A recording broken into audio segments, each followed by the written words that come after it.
country was totally different from what he said. For like an African, for a Liberian in my country, seeing America, America is the land of opportunity. People come over here. Like that was one of the reasons why we came to America and not another country when the war broke out, was because we had family over here and family were doing good and they were sending us money home, but we didn't know like the whole aspect of like all the bills and mortgage and electric and all these things that you had to pay when you come over here. So like when you're back home, it's like I'm poor, I'm suffering, and I'm trying to do little by little, but like I have my family in America and they're sending hundreds of dollars. Like $100 in America to us is like, all right, that's $100, but when you convert it to Liberia, it's more. I think it's like $3 or $4 on a dollar. So it's a lot of money. And then when you get over here and you see what people have to do to get that $100, it's like, why am I here?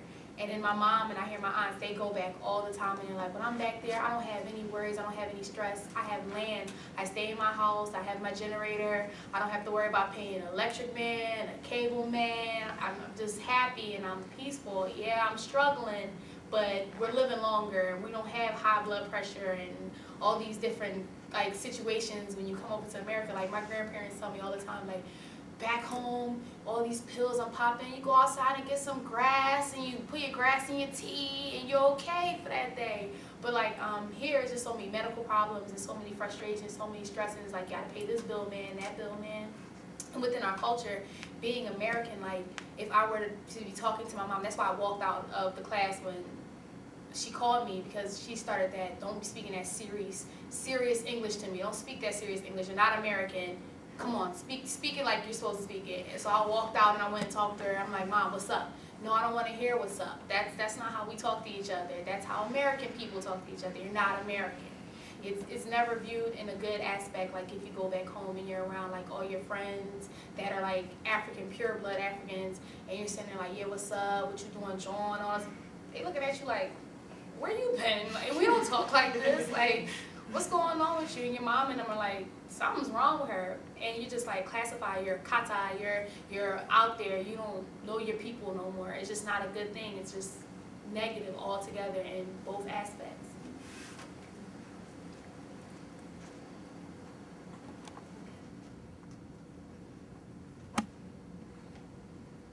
Okay, this is a lighter question. What are some traditions that you appreciate about your culture? I'll take that. Okay. Well, I appreciate a lot of things about my culture, particularly my culture made me who I am, inside and out. Before coming to America, I learned a lot of things in ways that will help me in the future. When it comes to my culture, it made me grow inside, personally, and also it made me to be who I am. Culture in my country is very important, a very important part of my life. It teaches me how to respect people, how to respect myself wise, starting from the point, also how to survive. When it comes to surviving, my culture is a bigger impact on my life, because in my culture it teaches me how to hunt. If I'm allowed to say I know how to hunt, I know how to run after deer, or kill it, whatever you call it, but that's the truth. But when it comes to my culture, I would say I'm happy to be an African, because today, if it wasn't for my culture, I won't be here, particularly because it gave me confidence, it gave me a lot of things that American culture don't have for me. But I gave a lot of gratitude to my culture, and it teaches me to be a man inside and out, and how to be a family leader in other ways.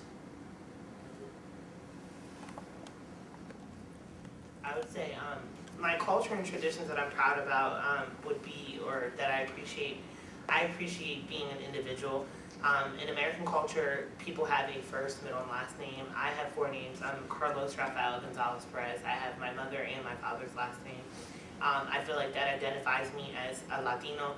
It identifies me of who I am and who my family is, or who my family, who family members are, and just different aspects. Faith in my culture. My family's Catholic. So it's something that I appreciate, and values that I feel in my culture we have, and in American culture and American society we don't have. And that bond within family and community, I feel is something that's really, really appreciated in my culture because, as Tiffany was saying, your next door neighbor can be your aunt or a cousin, and those labels are put there, but it's just someone who is dear to you, someone who you can rely on, and vice versa, they can rely on you, and that's an aspect of my culture that I really. One of the biggest aspects of being a Jew is the sense of community. And within a week of coming to IUP and settling into the Honors College, I started humming a song and someone recognized it and we were both Jews.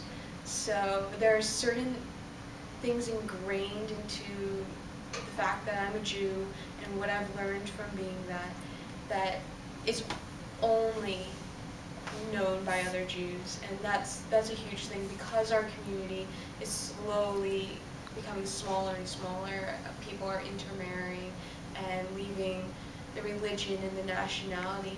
The fact that we still have these few precious things that each of us has and only we have that's unique to our religion.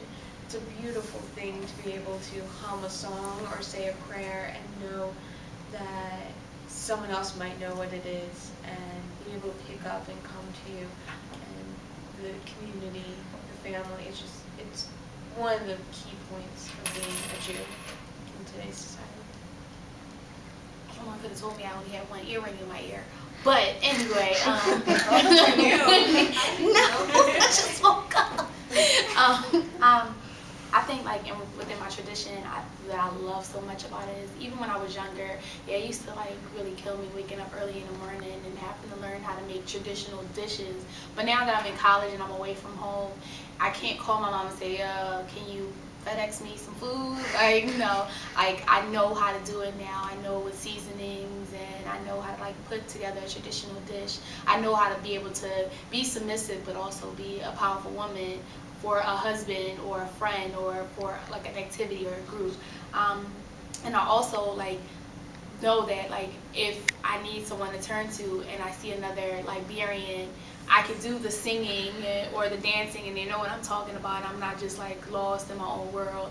And we can joke about our different things. Like a Sierra Leone person can joke with me about my culture and I could joke with them about their culture and we won't have a conflict. Even though we're in two different countries, we would be able to like just communicate with two different, not dialects, but two different accents.